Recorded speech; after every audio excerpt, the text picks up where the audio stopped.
Bonjour, bonsoir, bienvenue à tous, que vous soyez sur YouTube ou ailleurs.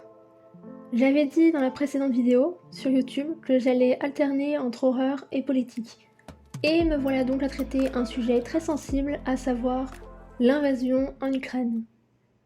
Je pense qu'avant de continuer, il serait bon de faire un petit disclaimer. Je ne soutiens pas le Kremlin dans son invasion.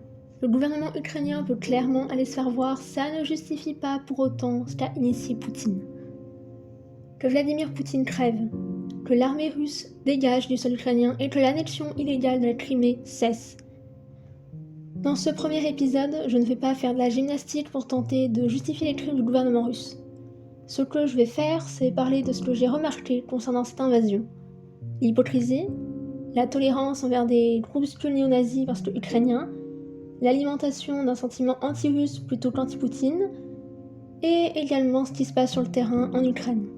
Si vous êtes admirateur, admiratrice de Poutine, cet épisode ne vous plaira pas.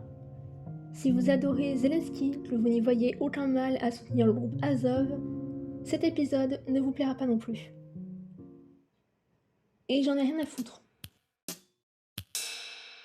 Ok, ce qui m'a vraiment poussé à faire cet épisode, ce sont les propos de la première ministre estonienne concernant les citoyens russes qui fuyaient et continuent toujours de fuir le pays pour ne pas participer à la guerre. Il y a beaucoup de choses qui commencent à me courir sur le haricot et avant de les partager, j'aimerais d'abord rappeler ce qui se trame en ce moment en Ukraine. Pour citer Le Monde, la Russie a lancé le 24 février 2022 une invasion chez son voisin ukrainien. Fin septembre, le président russe, Vladimir Poutine, a acté l'annexion de 4 territoires de l'Est de l'Ukraine, mais les combats se poursuivent dans ces régions ainsi que dans le sud du pays. Fortement soutenue par les Occidentaux et galvanisée par le président Volodymyr Zelensky, l'armée ukrainienne a enregistré plusieurs succès et contraint la Russie à décréter une mobilisation partielle. Maintenant qu'on a connaissance de ce qu'il se passe actuellement, je peux enfin continuer.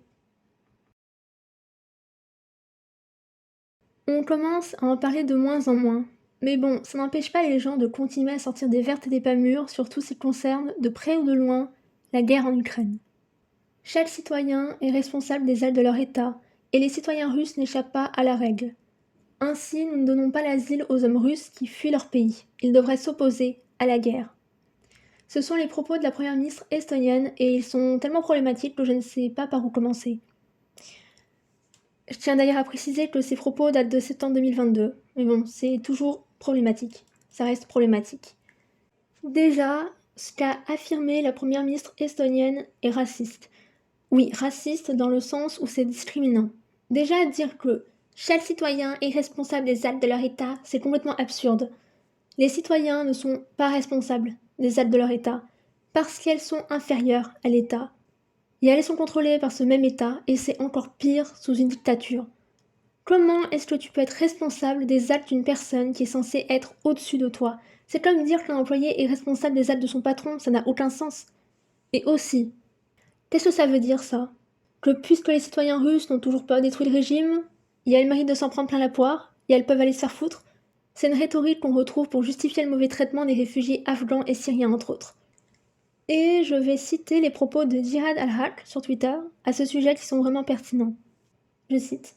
« J'aimerais connaître le processus de réflexion qui fait penser les gens que empêcher les civils russes, y compris les minorités ethniques opprimées, de fuir la conscription, est mieux que permettre aux Russes de fuir, ce qui éviterait de renforcer l'armée russe et de causer des morts inutiles. Il y a un mot pour ça. Ça s'appelle une punition collective. Ils disent « Les Russes devraient rester et combattre un dictateur puissant », ce qui est le même genre de cruauté que les gens ont lancé contre les réfugiés syriens et afghans fuyant Assad et les talibans. D'ailleurs, je rappelle que la punition collective est un crime de guerre. C'est vraiment encore plus ridicule lorsqu'on parle littéralement d'une dictature. Oui, vous l'avez oublié ça, la Russie est une dictature. Ça rend donc également ces propos complètement hors sol. Si vous protestez contre les actes de l'État russe, au mieux vous faites tabasser par les flics et vous poussez pendant au minimum 8 ans en prison, au pire, vous mourrez. Ce qui doit rentrer dans votre petit crâne, c'est que ce n'est pas tout le monde qui est prêt à pourrir en prison, à se faire torturer, à risquer non seulement sa vie, mais également la possibilité de ne plus jamais revoir sa famille. Ce n'est pas tout le monde qui est un combattant. Arrêtez de prétendre que la révolte est chose facile, surtout dans une dictature, que la torture n'est que picotement et la cellule, un petit studio terne et insalubre. Quand j'ai vu ça, je me devais de réagir en fait. Parce que cette invasion a pris un tournant familier. Familier dans le sens où c'est l'histoire qui se répète. Ce sentiment anti-russe et non pas anti-Poutine qui a commencé à prendre de la place au sein de notre société grâce aux opportunistes étatiques rappelle l'époque de la haine anti-allemande après la Seconde Guerre mondiale, où les Allemands subissaient propagande raciste, expulsion, internement. Aux États-Unis, tout comme pour les Italiens ou les Japonais, les personnes allemandes, même si elles n'étaient pas nazies, même si elles n'avaient pas participé au crime des nazis, et même si elles étaient naturalisées américaines, étaient envoyées dans des camps d'internement, de concentration, en raison de leurs origines, par pur racisme. Les personnes allemandes étaient toutes considérées comme des nazis, tout du moins comme des ennemis potentiels, comme étant toutes responsables des crimes de leur État. Et pendant qu'on leur crachait à la figure, une haine alimentée par les États-Unis parmi d'autres, les véritables nazis, criminels de guerre, étaient quant à eux protégés et acceptés dans différentes agences fédérales, comme la NASA ou la CIA par exemple. On en parle très peu de ce passage de l'histoire, mais il mérite d'être souligné parce qu'il sonne très familier actuellement.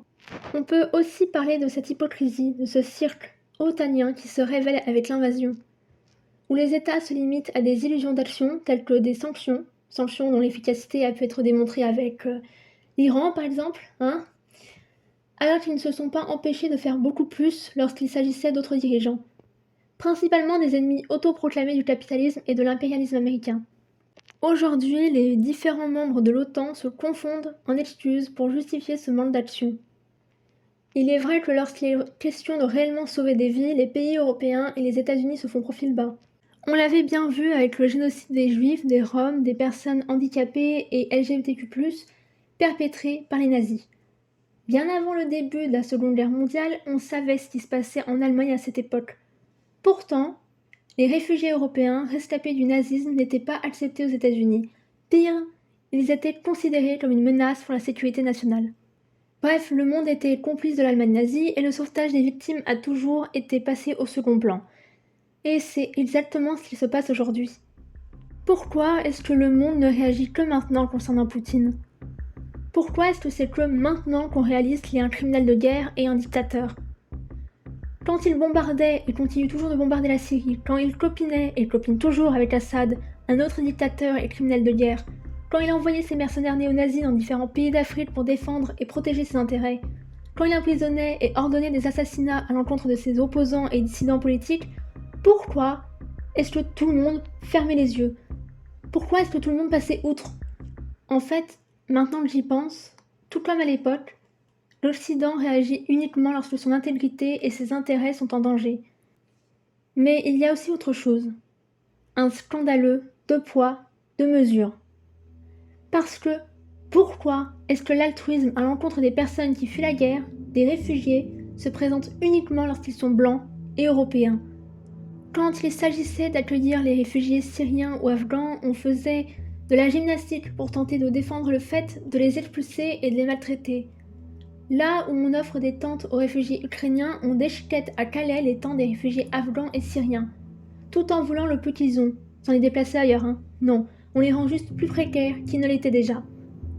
On a incité à accueillir et aider les réfugiés ukrainiens, et on le fait encore d'ailleurs, pendant qu'on criminalise les volontaires qui distribuent eau et nourriture à ceux qui crèvent doucement dehors, dans le froid et dans la boue.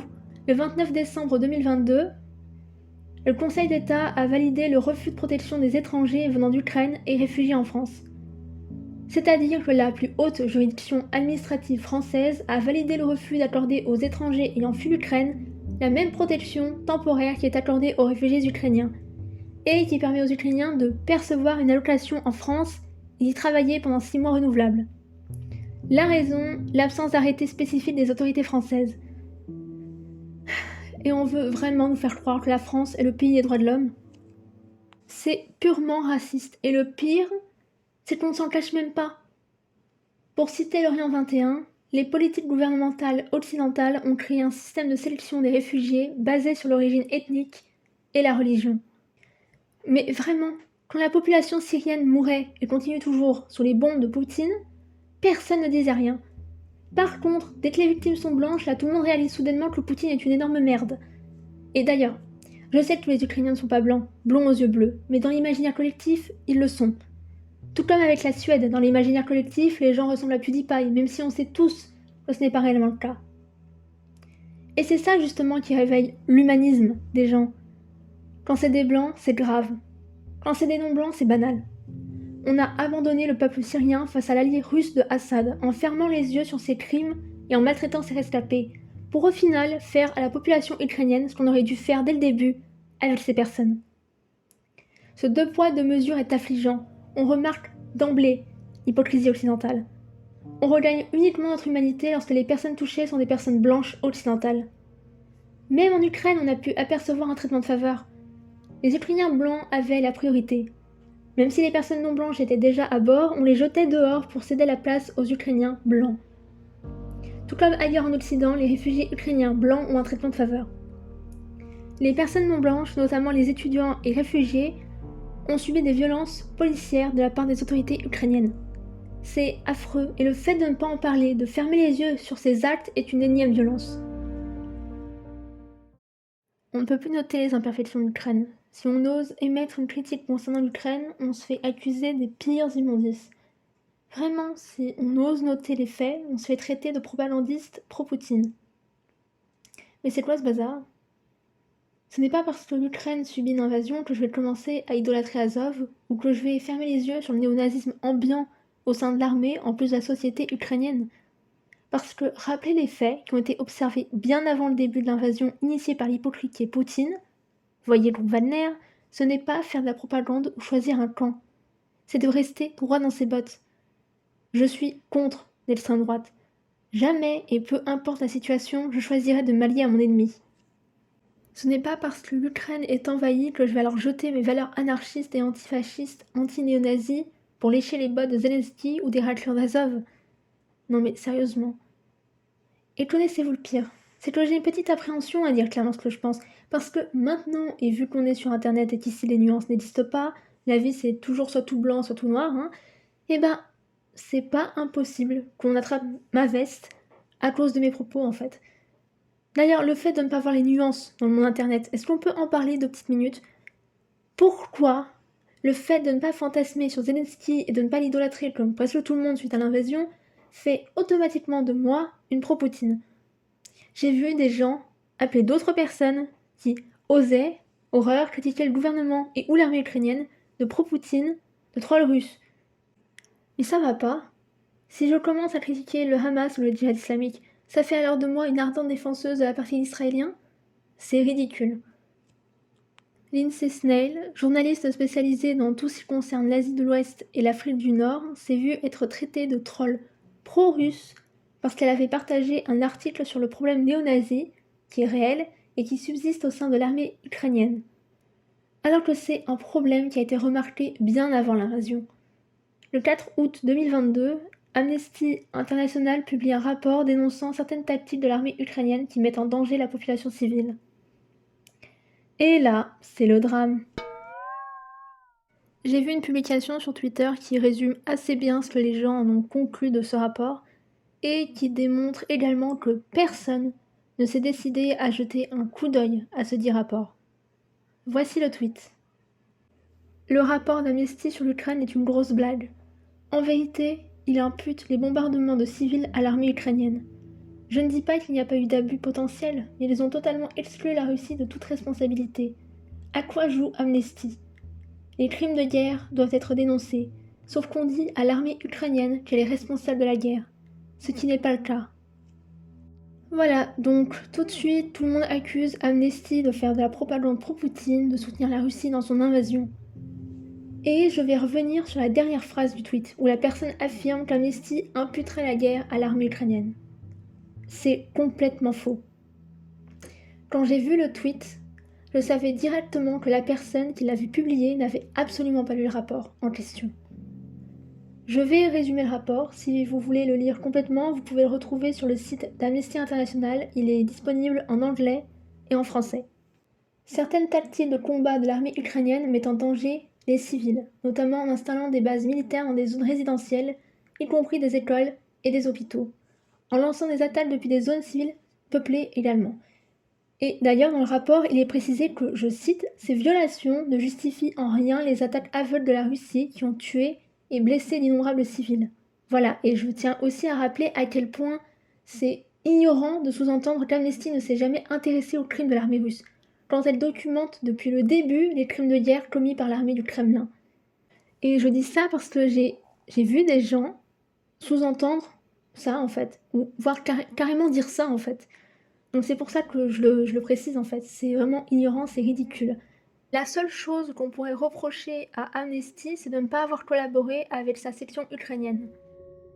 Le gouvernement ukrainien a d'ailleurs été assez réactif concernant ce rapport, puisque dans la même journée, le Kyiv Independent, média ukrainien de langue anglaise, va révéler que le gouvernement rejette le rapport d'Amnesty International accusant les forces ukrainiennes de mettre en danger les civils. Mikhailo Podolyak, conseiller auprès du bureau du président, a accusé Amnesty de participer à la campagne russe de désinformation et de propagande visant à discréditer l'armée ukrainienne. Le ministre des Affaires étrangères, Dmytro Kuleba, s'est également dit indigné par le rapport qu'il qualifie d'injuste. Et les gens sont d'accord avec ça. Vraiment, cette hypocrisie, ça commence à me taper sur le système. Oui, parce que là, quand il s'agit d'Européens blancs qui sont victimes d'injustice, on sous-entend que le droit international ne devrait pas s'appliquer à eux, que ça devrait être open bar. Par contre, quand il s'agit de, par exemple, des Palestiniens qui sont sous un régime d'apartheid depuis des décennies, là, les gens cherchent la moindre occasion pour rappeler que le droit international doit s'appliquer à tout le monde et que patati et patata pour justifier le massacre continu de Palestiniens. D'ailleurs, en parlant des Palestiniens, c'est quand même intéressant de voir que tout le monde arrive à dire les termes concernant les intentions du Kremlin en envahissant l'Ukraine, à savoir vouloir commettre un génocide. Par contre, pour les Palestiniens, on bégaye toujours pour dire que ce peuple subit un génocide, une colonisation et une politique d'apartheid depuis bien trop longtemps. Je trouve que j'ai pas assez parlé des néo-nazis en Ukraine, notamment du régiment Azov que beaucoup semblent soudainement aduler. Vous inquiétez pas, je vais aussi taper du côté de la Russie et des autres bords, parce qu'il y a aussi des choses à dire évidemment. Je ne sais pas si vous avez vu passer ce tweet, toujours disponible à l'heure actuelle, de Associated Press, une agence de presse mondiale, qui rapporte la, je cite, bravoure des défenseurs d'Azovstal rappelés aux funérailles de Kiev. Dans l'article, on parle des pauvres prisonniers de guerre libérés comme s'il s'agissait de soldats lambda et non pas de membres d'un régiment néo-nazi. Dans la photo utilisée en guise d'illustration, on voit un homme se tenant près d'un cercueil où il est inscrit un Volksengel inversé, symbole néo-nazi phare du régiment Azov. Et je préfère le dire tout de suite, le régiment Azov n'est pas un régiment héroïque, mais opportuniste. Si Azov participe au combat, c'est uniquement par intérêt. Azov combat et élimine tout simplement la concurrence. Mon script est déjà assez long, donc je ne suis pas sûre de pouvoir développer davantage sur ce point-là, alors je vous conseille d'aller lire 2 articles très intéressants publiés par Violence Marker, à savoir Nazi Exodus, How Russian Nazis Ended Up in Ukraine, les zones nazies, comment les nazis russes se sont retrouvés en Ukraine, et Azov Needs a War, an interview with Michael Colborn. Azov a besoin d'une guerre, une interview avec Michael Colborn. Cherchez sur Google Violence Marker, en anglais bien sûr. Une fois que vous êtes sur le site, vous allez dans la section articles, et puis voilà, vous allez retrouver les articles que je mentionne. Donc, s'engager contre l'occupation russe les sert énormément, surtout lorsqu'on sait qu'ils ont eu à peine 3% de vote aux élections présidentielles de 2019. Oui, parce que le régiment Azov, avant d'être rallié à la garde nationale ukrainienne, était, et est toujours en soi, l'organisation paramilitaire de corps national à un parti politique d'extrême droite fondé 2 ans après la création d'Azov. Bon, dès qu'on met le problème néo-nazi en Ukraine sur la table, il y a quelques zigotos qui clament haut et fort que « Oh, mais vu qu'il y a des néo-nazis en Ukraine, ça veut dire que Poutine a raison !» Alors que non, il est surtout très hypocrite. Vous vous demandez sûrement pourquoi j'ai dit au début que le gouvernement ukrainien pouvait également les faire foutre. Eh bien, je vais vous le dire. D'abord, sans surprise, je suis anarchiste. Je ne soutiens de facto aucun gouvernement. Mais aussi parce que le gouvernement ukrainien pue bien la merde. J'ai pas fini de parler du problème néo-nazi en Ukraine, puisque je suis tombée sur quelque chose qui, je trouve, méritait la peine d'être mentionné.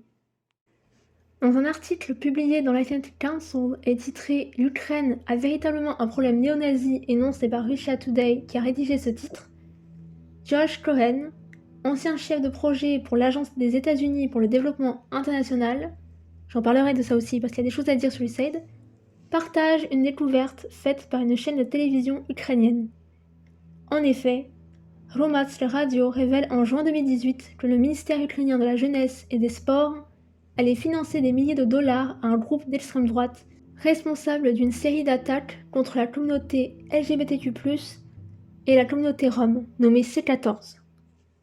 Tout comme dans tous les autres pays occidentaux, l'extrême droite est un problème. Et il s'agirait d'arrêter de le minimiser ou de le nier. J'en vois certains arriver et me dire « Oui, mais Svoboda, le parti le plus populaire au sein de l'extrême droite, il enchaîne échec sur échec aux sondages et aux élections en Ukraine. » Comme dirait Josh Cohen, cet argument est un peu faux-fuyant. Je cite « Ce ne sont pas les perspectives électorales des extrémistes qui devraient inquiéter les amis de l'Ukraine, mais plutôt le manque de volonté ou l'incapacité de l'État à affronter les groupes violents et à mettre fin à leur impunité. Que cela soit dû à un sentiment permanent de dette envers certains de ces groupes pour avoir combattu les Russes, ou à la crainte qu'ils ne se retournent contre l'État lui-même, il s'agit d'un véritable problème et nous ne rendons pas service à l'Ukraine en le balayant sous le tapis. » Fin de citation.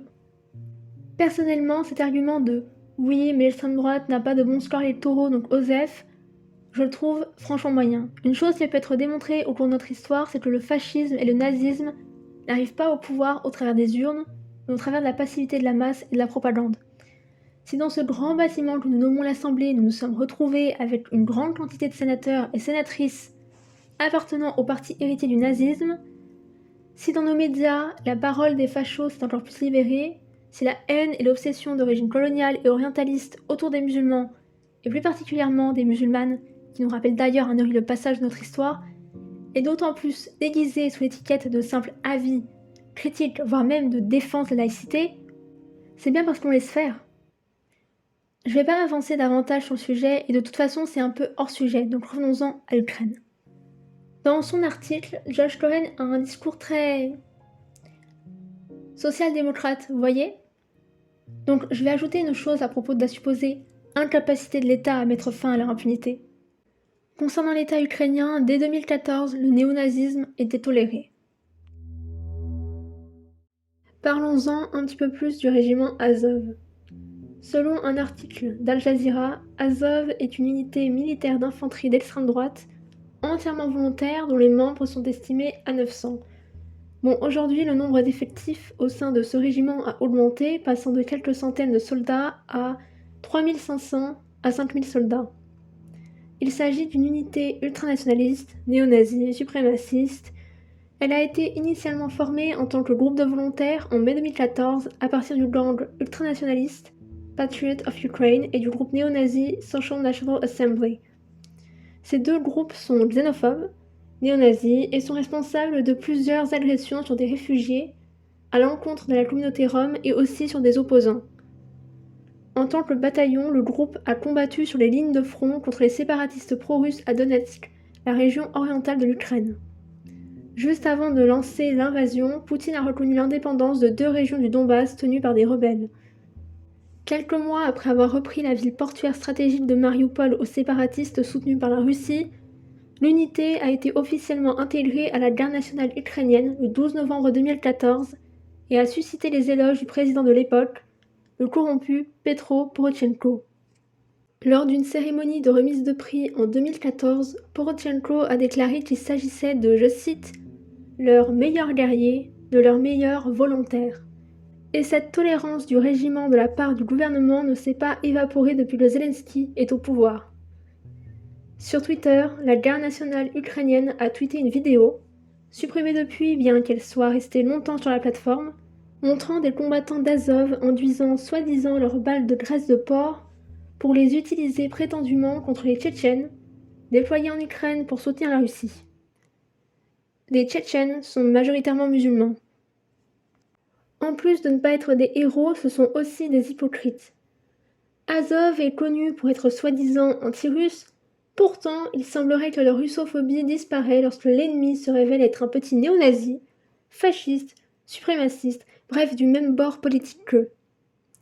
Celle qu'on surnomme la première dame du nationalisme ukrainien, Olena Semeniaka, est la figure de proue féminine du mouvement Azov. Olena est secrétaire internationale du Corps national depuis 2018 et dirige de facto depuis la fondation même du parti en 2016. Elle est aussi connue dans les cercles néo-nazis et est elle-même une néo-nazie. Il existe notamment une photo où elle fait un salut hitlérien avec en fond un drapeau orné d'une croix gammée. Elle a également été photographiée avec Alexandre Douguine, un fasciste originaire de Moscou et défenseur de l'impérialisme russe. Son nom doit vous dire quelque chose, puisqu'il s'agit tout simplement du père de Daria Dugina, une facho, qui a été assassinée dans l'explosion de sa voiture le 20 août 2022. Ah, et d'ailleurs c'était apparemment une très bonne amie de Marion Maréchal. La famille Le Pen et la Russie, c'est une grande histoire d'amour, dis donc. Enfin, revenons-en aux moutons. J'aimerais faire une petite parenthèse, parce qu'il faut savoir que le script écrit pour faire cet épisode a été rédigé sur plusieurs semaines.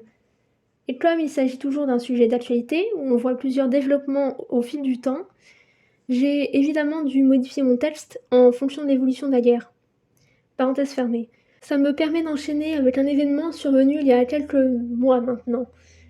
Le 15 novembre 2022, un missile frappe le sol polonais, tuant 2 personnes. Tout de suite, on suspecte la Russie, et en soit à juste titre, en raison de l'actualité. Mais très vite, il est jugé improbable que le missile ait été tiré depuis la Russie. L'hypothèse d'un tir de missile de la défense anti-aérienne ukrainienne, rapidement mise en avant, est confirmée par le président polonais qui évoque un malheureux accident. Mais du début à la fin, Volodymyr Zelensky pointe du doigt la Russie. Même si la faute est pourtant de son côté, le président ukrainien persiste à rejeter la faute sur la Russie, même s'il tempère ses accusations avec l'apparition d'éléments nouveaux dans l'enquête. Ce manque de capacité à reconnaître une erreur, personnellement, c'est délectant.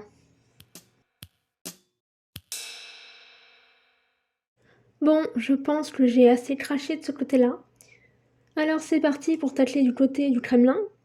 Rapidement, parce que la propagande du gouvernement russe peut être démontée en 2-2, tellement c'est ridicule. Donc, pour justifier son invasion, qui se révélera plus tard être initiée dans un but impérialiste et génocidaire, Poutine a parlé de tout et de son contraire. D'abord, il est sous-entendu qu'il cherche à réparer l'erreur de Lénine, soit d'avoir soi-disant créé la République de l'Ukraine. D'ailleurs, c'est incroyable le nombre de ceux que j'appelle personnellement faux communistes ou communistes caricaturaux qui défendent corps et âme l'invasion initiée par Poutine. Qui va leur expliquer que l'URSS, qui était d'ailleurs plus une insulte au communisme qu'autre chose, n'existe plus? Qui va leur expliquer que la Russie, et plus particulièrement Poutine, n'ont rien de communiste? Je veux dire, le gars a littéralement critiqué l'une de leurs idoles, à savoir Lénine, et pourtant, il continue toujours de faire du bénévolat pour le Kremlin en tant que propagandiste. Enfin bref, revenons à Poutine. Il parle ensuite de démilitariser, dénazifier l'Ukraine, alors qu'il rémunère des membres du groupe Wagner, un groupe paramilitaire néo-nazi qui, avant d'être envoyé sur le front lors de l'invasion de l'Ukraine, était et est toujours déployé partout en Afrique et dans d'autres parties du globe afin de protéger bien sûr les intérêts du Kremlin. En avril 2022, Poutine affirmait que le principal objectif de l'intervention militaire russe était de, je cite, « sauver les habitants du Donbass dans l'est de l'Ukraine, où des séparatistes combattent les forces ukrainiennes depuis 2014. » Je ne suis pas assez renseignée pour donner mon avis sur la situation du Donbass. J'en sais par contre assez pour dire que ce paternalisme de la part de la Russie commence à être énervant. Ce n'est ni à la Russie, ni à l'Ukraine de décider de ce qui adviendra du Donbass.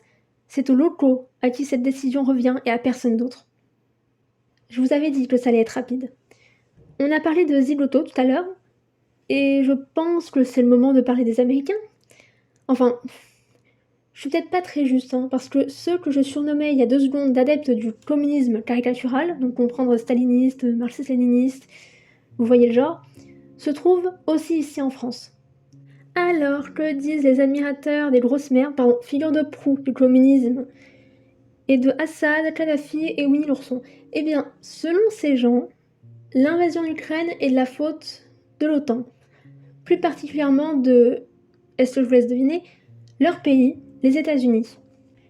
Alors, si ce n'est pas déjà le cas, habituez-vous à cet égocentrisme de la part des Américains parce que c'est inné chez eux, j'ai l'impression. Mais donc, selon eux, l'OTAN, et surtout leur pays de merde, sont responsables de cette invasion. Ils nomment d'ailleurs cette escalade dans la guerre russo-ukrainienne de guerre par procuration. Mais qu'est-ce que c'est? Une guerre par procuration est un conflit dans lequel au minimum deux États ou puissances s'affrontent indirectement par l'intermédiaire d'autres acteurs, États, groupes armés, mercenaires, qui soutiennent par différents moyens, donc économiques, armement, matériel. Cette formule, originellement anglaise, War by Proxy, a été créée par le conseiller du 39e président des États-Unis, Jimmy Carter. Je cite: les superpuissances ont parfois utilisé des gouvernements comme intermédiaires, mais des groupes terroristes ou d'autres tierces parties sont plus souvent employés. Alors clairement, il y a des choses à dire sur l'OTAN, et surtout sur ce pays appelé les États-Unis, mais il ne faut pas commencer à déresponsabiliser le gouvernement russe. Il ne faut pas déresponsabiliser le Kremlin qui est le seul responsable de cette invasion, et tout ramener à son pays de merde, et oui, je parle de vous les Américains là. Je vais pas aller en profondeur sur ce sort d'exceptionnalisme américain parce que je vais dédier un article ou un épisode entier sur ce sujet. Enfin, ce que je veux affirmer de manière claire, c'est que le seul responsable de l'invasion en Ukraine, c'est le gouvernement russe et personne d'autre. On ne doit pas laisser ces égocentriques tout ramener à leur pays et ainsi faire en sorte, inconsciemment ou non, de ramener toute l'attention sur leur pays en rejetant toute la faute sur les États-Unis et laisser une impunité au Kremlin de commettre ces barbaries en le déresponsabilisant. Nous ne devons pas détourner le regard sur ce qui se passe en Ukraine, tout comme dans toutes les autres situations d'injustice en cours dans le monde. Restons concentrés. Sinon, cette accusation de guerre par procuration n'est pas si absurde, elle est même véridique. Je veux dire, évidemment que l'OTAN et plus particulièrement les États-Unis ne s'impliquent pas dans la guerre en Ukraine par humanisme. C'est purement par intérêt politique, comme à chaque fois. Ça sert à ça, les guerres. En l'occurrence, l'Occident a vu dans cette escalade de la guerre russo-ukrainienne un moment opportun pour régler ses comptes avec la Russie. La guerre froide s'est officiellement terminée il y a 31 ans, mais pourtant, elle semble toujours perdurer. L'État qui s'implique le plus dans cette guerre, soit les États-Unis, y voit l'occasion d'affaiblir le pouvoir russe. Dans L'Orient le jour, média libanais, le chercheur Ivan Klis parle d'une querelle de perception. Je cite: les Ukrainiens ne se battent que pour eux-mêmes. Ils ne sont le mandataire de personne. Pour la Russie, c'est une guerre par procuration contre l'Ouest. Les Ukrainiens sont maléfiques, manipulés par les États-Unis et l'OTAN. Quant aux Américains, ils veulent non seulement que Moscou perde, mais aussi que la Russie ne puisse plus jamais se lancer dans une telle guerre. Fin de citation. Il affirme également qu'une frange de l'élite américaine souhaite humilier la Russie, confirmant les visées jusqu'en-boutistes mises en avant par un historien français, Pierre Razou, qui avance que les Américains sont dans une logique de faire perdre à tout prix. Enfin, c'est pour ça que je ne dis clairement pas que l'Occident ne voit pas d'opportunité dans cette guerre. Parce qu'on sait tous, toutes, que les guerres arrangent les puissants, notamment en termes de... Oui, parce que ce genre d'événement est bon pour le business, notamment pour l'industrie des armes. Et pas que. En effet, depuis la chute de l'URSS en 1991 et jusqu'à l'invasion décidée par Poutine, l'ensemble des pays européens avaient considérablement réduit leur stock de munitions. Parce que, dans l'imaginaire collectif, il était improbable de voir une nouvelle guerre se produire sur le sol européen. Jan Bond, directeur de la politique étrangère au Centre pour la réforme européenne, un think tank londonien, a déclaré à Yahoo News que, je cite, la guerre de la Russie en Ukraine a ébranlé des pays et des personnes qui s'étaient habitués à la paix pendant une génération. De nombreux Européens s'étaient essentiellement convaincus que la guerre sur le continent était impossible. Ils se rendent compte à présent que non seulement c'est très possible, mais que cela se produit et ce, à quelques kilomètres d'eux. Alors je tiens à préciser que la guerre en Ukraine n'a pas débuté avec l'invasion. Elle a débuté en février 2014 après que le président ukrainien Yanukovych ait refusé de signer l'accord d'association entre l'Ukraine et l'Union européenne. Cette décision va résulter en une révolution qui aboutira à la destitution du président Viktor Yanukovych, qui était soutenu par l'État russe. Cette guerre tourne beaucoup autour du statut de la Crimée qui fut illégalement annexée par la Russie la même année, et certaines parties du Donbass où une bataille fait rage entre l'Ukraine et les séparatistes soutenus par la Russie. La guerre a escaladé le 24 février 2022 lorsque le Kremlin a décidé de lancer son opération spéciale en Ukraine, soit une invasion à grande échelle. Revenons-en aux industries. La chute de l'Union soviétique a entraîné avec elle une chute des dépenses en matière d'armement dans de nombreux pays européens. Mais cette escalade dans la guerre russo-ukrainienne a tout changé. Beaucoup de pays en Europe prévoient d'augmenter leurs dépenses militaires de manière significative et d'accroître leurs achats d'armes en ce cadre, pour citer Peter Weizmann, chercheur principal au sein du programme sur les armes et les dépenses militaires du CIPRI. Et dans certains pays, ils accélèrent des achats initialement prévus pour la fin de cette décennie. Et vous vous doutez bien que cette soudaine course à l'armement fait des heureux. Le 6 octobre 2022, la ministre tchèque de la Défense, Jana Černochová, a déclaré aux journalistes que la République tchèque pourrait devenir une superpuissance de l'armement en raison de la guerre en Ukraine. Je cite : « L'exportation d'équipements militaires tchèques vers l'Ukraine s'élève à plus de 47 milliards de couronnes tchèques, soit 1,9 milliard d'euros. L'année dernière, elle était de 14 milliards de couronnes tchèques, soit 571 millions d'euros en comparaison. » La ministre tchèque a ajouté que la guerre en Ukraine a donné à la République tchèque l'occasion de revenir sur le devant de la scène, et ce d'une manière reconnue par nos partenaires de l'Union européenne ainsi que par l'Ukraine. Mais ceux qui se font le plus de thunes en matière de vente d'armes, c'est évidemment les champions dans le domaine, qui ne sont nul autre que les Américains. Selon Amnesty, de 2017 à 2021, et sur les 5 plus grands vendeurs d'armes, les États-Unis étaient à la première place en représentant 39% des ventes d'armes mondiales, suivi de la Russie, de la France, de la Chine et de l'Allemagne. Les entreprises productrices et fournisseuses d'armes et autres partagent un enthousiasme semblable à celui de la première ministre tchèque, si on peut nommer ça comme ça. C'est une véritable aubaine, surtout lorsque l'Occident appelle continuellement à donner des millions de dollars en équipements militaires et armements à l'Ukraine. Et les PDG de ces entreprises ont fait savoir publiquement à quel point ils s'attendaient à ce que la guerre soit rentable.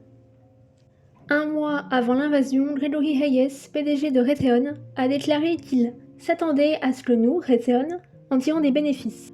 Pour citer CorpWatch, il est resté inflexible sur son commentaire lorsqu'il a été interrogé par un journaliste de la Harvard Business Review. Nous ne nous excusons pas de fabriquer ces systèmes, de fabriquer ces armes. Le fait est qu'ils sont incroyablement efficaces pour dissuader et faire face à la menace que les Ukrainiens voient aujourd'hui, a-t-il affirmé. J'aimerais aussi citer les propos de Armin Papperger, PDG de Rheinmetall, parce que ça me titille un peu. La sécurité, comme le montre le conflit actuel, est le fondement de notre vie dans la paix et la liberté. Rheinmetall a une obligation particulière à cet égard. Fin de citation. Sans conflit ni oppression, ces entreprises n'existeraient pas. Évidemment, elles n'existent pas pour défendre la sécurité. Non, le but premier, comme pour toute entreprise confondue, est de tirer un maximum de profit. En l'occurrence dans un domaine sanguinaire qui nécessite injustice et violence pour faire son beurre. Je ne vais pas m'éterniser sur le sujet parce que ça serait vite hors propos, et aussi je me rends compte que je dis ça tout le temps, mais je pense aussi dédier un truc sur le sujet. Enfin, avec également le fait que beaucoup de pays de l'Occident se sont engagés à renforcer leur arsenal de environ 230 milliards de dollars, l'Allemagne prévoit à elle seule de moderniser son armée à hauteur de 100 milliards de dollars en 2022. Autant dire qu'il s'agit d'une sacrée aubaine pour l'industrie de l'armement, notamment américaine. Continuons à parler d'armes. Comme vous le savez maintenant, l'État ukrainien a reçu une énorme vague de soutien de la part de différents pays, notamment en matière d'armement. Mais un problème se pose très vite. Trop de ces armes, envoyées par tous les coins de l'Occident, ne sont pas tracées. C'est-à-dire que leurs expéditeurs ne savent pas, avec certitude, si leurs armes ont bel et bien été envoyées à leur destinataire. Ce manque de traçage augmente les risques de voir tout cet arsenal sur le marché noir ou entre les mains de personnes qui ne devraient vraiment pas posséder de flingues. Cette problématique, parce qu'elle fut appropriée par le Kremlin, a été, pendant un court laps de temps, pas du tout prise au sérieux.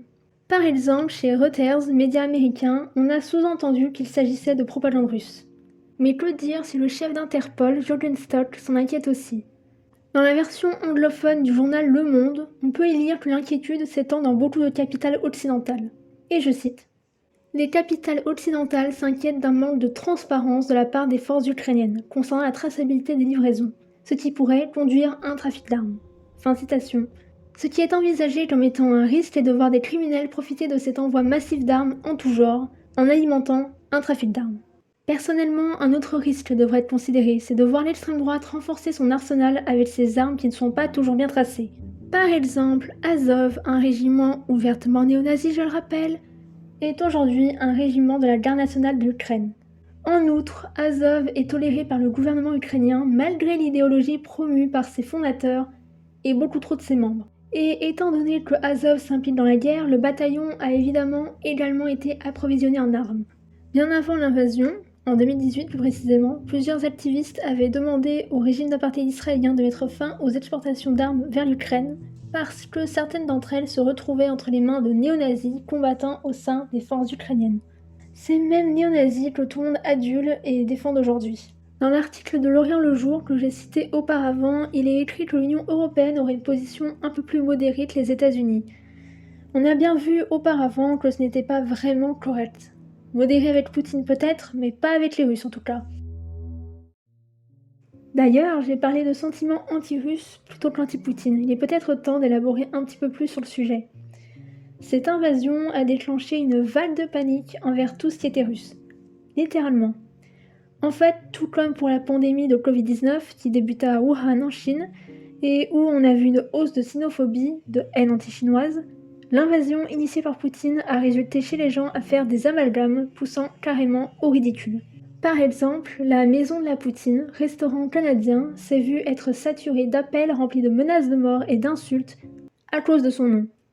Mais rien à voir avec le dictateur, en même temps qui aurait un restaurant à l'effigie de Poutine. Il s'agit juste d'une référence au plat phare du Québec, à savoir la poutine. Il y a également eu des établissements qui furent saccagés simplement en raison de leurs liens, parfois supposés, avec la communauté russe. Ironie du sort, certaines des victimes de cette vague de violence étaient ukrainiennes. Mais cet excès de violence n'est qu'un passage à l'acte massif, résultat de russophobie propagée par, comme à chaque fois, les politiciens et l'État, et amplifiée par les meilleurs dans le domaine, à savoir les médias. C'est aussi une chose qui m'a très vite inquiétée lorsque je l'ai remarqué, parce que ce n'est pas la première fois que ça arrive. Comme je l'ai cité plus tôt, on l'a vu avec la pandémie, mais c'est également arrivé après l'enchaînement d'attentats que nous avons connus entre 2015 et 2016 où l'islamophobie est montée en flèche, au point d'être devenue une haine totalement normalisée aujourd'hui. Tout de suite après l'invasion, tout ce qui était russe était détesté et devait être banni. Comme si on avait remonté dans le temps à l'époque de la guerre froide, le russe avec un R majuscule redevient une créature diabolique, et sa culture capable de maudire au regard et au toucher, simplement pestiférée. Plusieurs artistes et athlètes russes se sont vus être exclus et bannis de plusieurs événements en raison du manque de prise de parole, condamnant l'invasion ou simplement en raison de leur nationalité. Mais les condamnations de la part de personnalités russes semblaient ne pas les protéger d'une situation d'injustice. Si tu es russe, tu perds dans tous les cas. CBS News rapporte le 21 avril 2022 que partout en Occident, des musiciens, danseurs de ballet ainsi que des films russes ont été écartés. Une violoncelliste russe qui s'est produite avec un pianiste ukrainien et qui a dénoncé l'invasion comme étant horrible et injustifiée, a révélé que des organisateurs ont annulé son concert en Suisse en invoquant sa nationalité. Je trouve cela tellement controversé et tellement pas nécessaire. Je veux dire, qu'est-ce que cette annulation changerait en termes de situation mondiale ? Déclarait Anastasia Kobekina à CBS News. Et elle a raison en fait. Dans le domaine du sport, la même chose s'est produite. Les Russes ont été mis à l'écart. Certains vont dire que c'est en signe de protestation contre la guerre en Ukraine. Mais perso, je trouve ça ridicule. C'est juste performatif et lâche. En même temps, c'est beaucoup plus facile de s'attaquer au peuple plutôt qu'aux responsables directement, n'est-ce pas ? Enfin, dans un article de RTS, média suisse, datant de septembre 2022 et qui évoque les sanctions émises à l'encontre de la Russie, il est noté que, pour l'instant, il n'y a pas d'impact contre la population russe. Bah, heureusement, c'est le but à la base, non ? Pourquoi voulez-vous que ce soit la population russe qui subisse les conséquences ? Vous avez changé de cible maintenant ? Heureusement que ça n'a eu aucun impact conséquent sur la population russe. Ce ne sont pas eux qui sont responsables de l'invasion. Le peuple n'est jamais responsable des actes du gouvernement. Une entité contrôlante et des individus qui subissent son joug ne peuvent jamais être mis sur un pied d'égalité. Et aussi, j'aimerais rappeler que la punition collective est un crime de guerre. C'est une injustice qui, en l'occurrence, est déguisée en acte concret et brave, alors qu'elle est tout son contraire. Mais le pire, encore, c'est la passivité des gens face à ce qui est en train de se dérouler là. Les gens ont laissé faire et vont laisser faire, sous prétexte de soutien au peuple ukrainien. Alors j'en vois d'autres venir me dire « Oui, mais d'où tu compatis avec la population russe, t'es sérieuse là, gna gna ?» Bah oui. Aux dernières nouvelles, les Russes ne sont pas un monolithe, donc tous les Russes ne soutiennent pas Poutine, c'est loin d'être le cas, et encore moins sa guerre en Ukraine. De deux, les Russes sont des êtres humains, apparemment c'est important de le rappeler, et de trois, vous croyez vraiment que la communauté russe ne souffre pas dans cette guerre ? Quand je parle de la communauté russe, j'inclus également, et surtout, les minorités ethniques et religieuses qui sont les premières à trinquer dans cette histoire. Et, je vous vois venir, les personnes auxquelles je compatis ne sont certainement pas les membres du Kremlin, ni l'armée, mais la population. Parce que, comme à chaque fois dans une guerre, c'est le peuple qui trinque. Quoique, je ne sais pas pour l'armée, parce que, pour citer Aldous Huxley, un écrivain américain, nous avons encore affaire à des gens qui n'ont aucune querelle personnelle et qui sont entraînés à s'assassiner de sang-froid. Comme dans chaque guerre, en réalité, majoritairement des jeunes gens, dans ce cas-ci pour la plupart issus de minorités ethniques et religieuses, sont envoyés tout droit vers la mort pour défendre les intérêts d'un État qui les voit uniquement comme des outils facilement disposables. Beaucoup de soldats russes ont été gavés de mensonges de la part de leurs supérieurs afin de les pousser à s'engager rapidement dans l'invasion. On leur a menti comme des petits-enfants, pour citer l'un d'eux. Et beaucoup d'entre eux ont appris la véritable raison de leur envoi une fois sur le terrain, ce qui a résulté en la désertion et la rébellion de certains d'entre eux. Ce qui est assez courageux de leur part quand on sait que Poutine a décidé de renforcer les sanctions à l'encontre des déserteurs.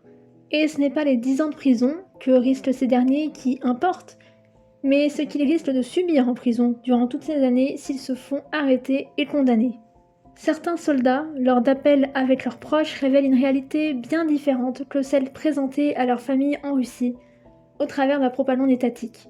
Ils parlent des galères qu'ils rencontrent. L'un d'eux dira clairement qu'ils, je cite, « sont en train de perdre ».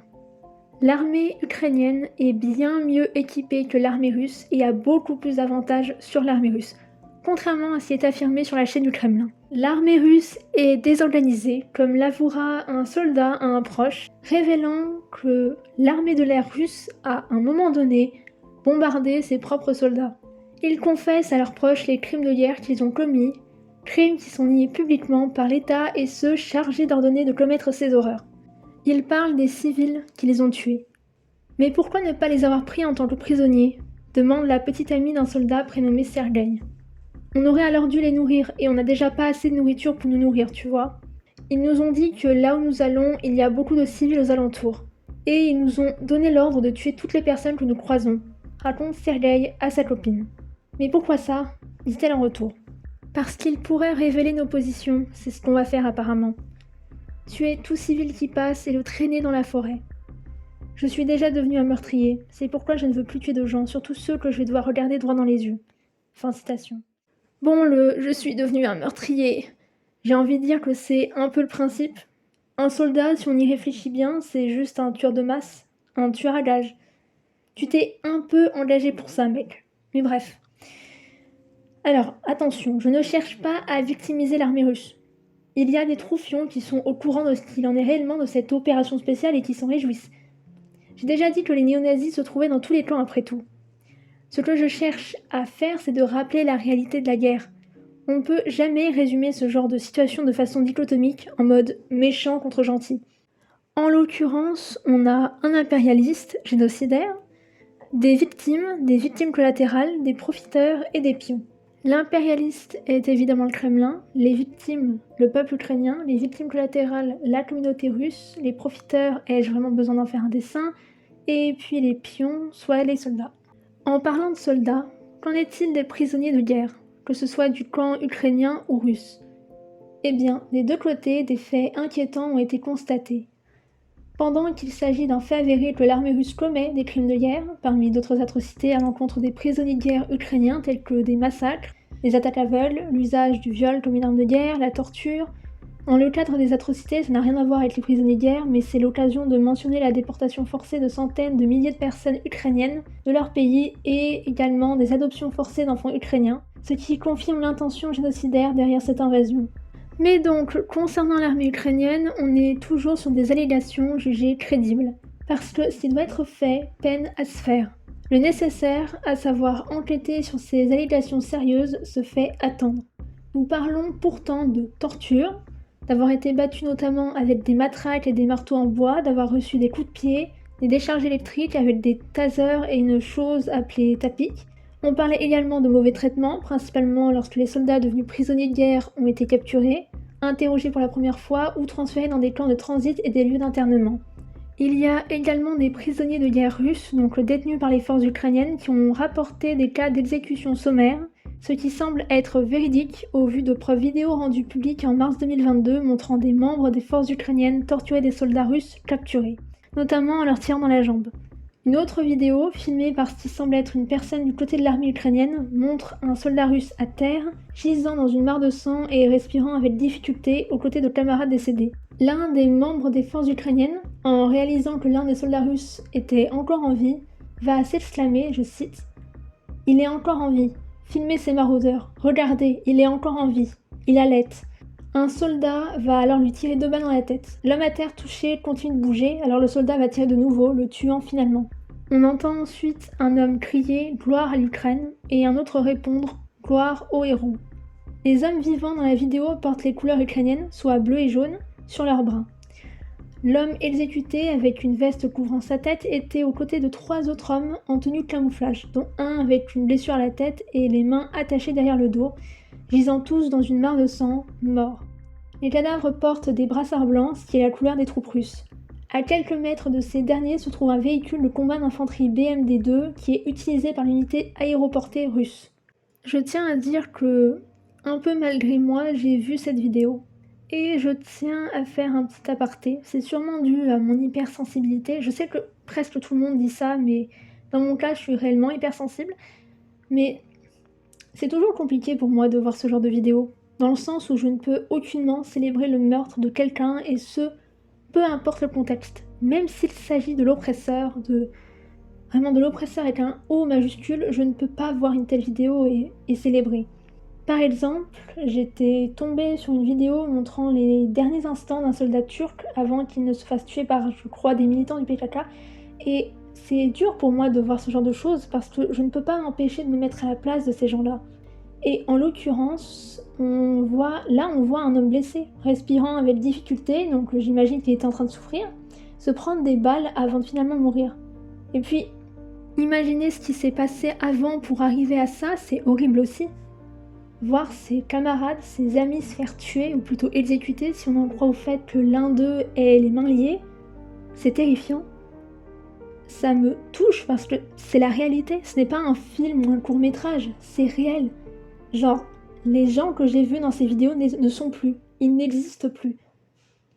Je vais pas avancer sur le sujet parce que je pense que vous allez deviner ce que je vais dire maintenant, mais je vais définitivement aborder ça dans un autre épisode ou article. Ce genre de choses, ces atrocités sont commises des deux côtés, comme il est révélé dans un rapport du Haut Commissariat des Nations Unies aux droits de l'homme. Il y est inclus le fait d'utiliser des armes à soumission, et bien que ce soit la Russie qui en abuse de ces armes, dont l'usage est interdit par le traité international les concernant, l'Ukraine a également fait usage de ces armes pour se défendre. Pour les personnes qui ne le savent pas, les armes à sous-munitions, qui sont en fait des bombes roquettes, sont, pour citer Wikipédia, des conteneurs transportant de nombreux autres projectiles explosifs de taille plus réduite, dite sous-munitions. Cette munition antimatérielle ou antipersonnelle permet de traiter des surfaces étendues en demandant moins de munitions que les munitions classiques. Alors, c'est un peu bizarre de lire que c'est interdit et de voir qu'on continue à fabriquer ces armes malgré la prohibition. Enfin, comme je disais, c'est la Russie qui en abuse de ces bombes, servant lors d'attaques qui ont tué plusieurs civils et endommagé des maisons, des hôpitaux et des écoles. En fait, les forces russes font exactement comme ils ont fait en Syrie. Parce que là-bas aussi, la Russie, alliée du dictateur Bachar al-Assad, a fait usage de bombes à sous-munitions. En juillet 2016, Human Rights Watch révèle avoir documenté 47 attaques aux armes à sous-munitions qui ont tué et blessé des dizaines de civils dans les territoires contrôlés par l'opposition, à travers 3 gouvernorats depuis le 27 mai 2016. Human Rights Watch estimait que le nombre réel d'attaques aux armes à sous-munitions était très probablement plus élevé.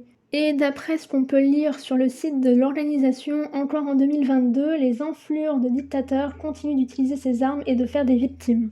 Mais il y a tout de même aussi l'Ukraine qui en a fait usage. Et l'usage de bombes à sous-munitions par les forces ukrainiennes a été rapporté bien avant l'invasion. C'est notamment dans le contexte de la guerre du Donbass que ces bombes ont été utilisées, précisément dans des zones peuplées de la ville de Donetsk, en début d'octobre 2014, ce qui n'est pas toléré. On parlait du mauvais traitement des prisonniers de guerre du côté ukrainien, mais du côté russe, les témoignages sont tout aussi terrifiants. Il est rapporté des cas de torture et de mauvais traitement afin de les contraindre à avouer avoir coopéré avec les forces armées ukrainiennes, de les forcer à coopérer avec les forces armées russes ou les groupes armés affiliés, ou alors simplement pour les intimider. Les méthodes de torture comprennent des coups de poing, des coups de pied, des coups de matraque et de crosse de fusil, l'étranglement, l'électrocution, les tirs de balles en caoutchouc, des entailles au couteau, des menaces de violence sexuelle, rester dans une position pendant un long moment, privation d'eau et ou de nourriture, simulacre d'exécution. Dans certains cas, la torture a duré des heures et causé des blessures plus ou moins graves. Il est également rapporté la surpopulation au sein des cellules. Du côté ukrainien, on a survolé un peu le sujet, mais le Haut Commissariat des Nations Unies affirme avoir enregistré une trentaine de plaintes pour torture ou mauvais traitement à l'encontre des forces ukrainiennes. Cela inclut des passages à tabac, des menaces d'exécution, des menaces de tirer dans une partie du corps avec une arme chargée et des menaces d'amener les détenus sur la ligne de front et de les y abandonner. Des prisonniers de guerre russes ont également affirmé avoir été, par exemple, entassés nus dans des camions, les mains attachées derrière le dos. Et en soi, on a des vidéos authentifiées qui confirment presque tout ce que je viens de citer actuellement. C'est très grave. D'ailleurs, vous avez certainement vu ces vidéos publiées par l'Ukraine où on voit des prisonniers de guerre russes être interrogés par les forces ukrainiennes. L'Ukraine fait ça depuis 2015, tout comme la Russie bien sûr. Eh bien, cela pourrait constituer un crime de guerre, puisque les conventions de Genève interdisent d'exposer les prisonniers de guerre à la curiosité publique. Alors, cette violation n'est pas considérée comme une infraction grave au même titre que l'homicide volontaire ou encore la torture, mais c'est toujours intéressant de le mentionner. Il y a un problème qui est vite soulevé à ce sujet du côté des forces ukrainiennes. Le fait qu'il existe un certain nombre de factions différentes en uniforme au-delà de l'armée ukrainienne. Ça complique l'examen de la question de savoir si des combattants ukrainiens sont responsables de violations du droit international parce que de nombreux combattants peuvent ne pas avoir eu de formation officielle. Par exemple, la force de défense territoriale est une branche de l'armée, mais elle est composée d'anciens soldats en service actif et de volontaires civils. Le bataillon néo-nazi qu'on présente plus, Azov, a d'abord été formé comme une milice d'extrême droite avant d'être placé sous la garde nationale ukrainienne. Un autre groupe connu sous le nom de régiment Kraken s'est formé au début de la guerre et est associé à Azov. Il est également largement composé de volontaires. L'Ukraine a aussi ouvert ses portes à certains combattants étrangers. Belkis Wheeler, chercheur principal sur les crises et les conflits à Human Rights Watch, déclare à CBC que ces groupes de combat nouvellement constitués se trouvent dans une zone grise, sans structure de commandement claire, et que les abus pourraient être totalement incontrôlés. Bon, c'est bientôt le début de la fin. J'ai mentionné le régiment Kraken, c'est peut-être le moment de le présenter. Alors, le régiment Kraken a été créé le jour de l'invasion de l'Ukraine par la Russie, fondé par des vétérans d'Azov. Et c'est à peu près la même histoire que le régiment Azov. Le commandant du régiment Kraken, nommé après la créature marine mythique, est Konstantin Nemitchev, une personnalité militaire et politique, membre de Camp National, le parti politique d'extrême droite dont le régiment Azov est l'organisation paramilitaire. Tout comme pour son copain, le régiment Kraken a également vu sa veste être attrapée en raison de recrutement de soldats provenant de groupes d'extrême droite, ce que le régiment rejette comme étant de la propagande russe. Pourtant, les commandants de l'unité ont reconnu que des individus d'extrême droite pouvaient être dans leur rang, mais que, je cite, ces personnes étaient dépassées en nombre par un groupe diversifié ayant l'intention de défendre l'Ukraine. Bien sûr, c'est une minorité, même si le commandant de ce régiment est littéralement un facho. De toute façon, même si c'était une minorité, eh bien c'est déjà un problème. On ne collabore pas avec l'extrême droite. À moins de vouloir voir son pays être complètement ravagé par la dictature et d'autres atrocités, comme on a pu malheureusement le voir au cours de l'histoire, c'est non. Le fait d'être néo-nazi-friendly fait de vous des collabos. Je vois vraiment pas l'intérêt de préférer les fachos ukrainiens aux fachos russes. Dans les deux cas, c'est de la merde et ça doit être combattu. On ne négocie pas avec l'extrême droite. On a bien vu ce que ça a donné de les tolérer dans n'importe quelle circonstance. Enfin, le régiment Kraken ne fait pas officiellement partie des forces armées ukrainiennes, mais relève du ministère de la Défense. Et c'est tout ce qu'on sait de ce régiment. Il n'y a pas autant d'informations à son sujet que sur Azov, même s'il gagne en popularité en raison de son efficacité. Bon, je commence à avoir mal à la gorge à force de blablater, et j'ai plus grand chose à dire. Je ne sais pas combien de temps va durer ce tout premier épisode, j'espère en tout cas que je ne vous ai pas trop ennuyé, et je vous remercie d'avance si vous avez réussi à tenir jusque-là. Vous pouvez me retrouver et me suivre ailleurs en cliquant sur mon Linktree. Donc pour conclure cet épisode, ce n'est pas parce que le gouvernement ukrainien pue la merde que ça justifie une invasion à but génocidaire et impérialiste. Et ce n'est pas parce que le régime russe pue doublement la merde que ça justifie cette vague absurde de sentiments anti-russes plutôt qu'anti-Poutine. Restons concentrés. Ne déresponsabilisons pas ceux qui sont véritablement derrière tout ce bazar sanglant. En tout cas, on espère que l'Ukraine réussira à vaincre l'invasion, ce qui s'annonce comme un avenir proche au vu de l'actualité. Par contre, il est tout de même malheureux de voir que des milliers de jeunes ont été sacrifiés par ce dictateur sanguinaire qui est Poutine, en ayant été envoyés tout droit vers la mort pour servir les intérêts d'un lâche, ou plutôt de plusieurs lâches, puisque Poutine ne constitue pas le Kremlin et ses serviteurs. Il n'y a pas qu'un seul responsable. Bon, gros soutien aux camarades ukrainiens tout comme russes. À bas l'impérialisme et à bas le régime russe.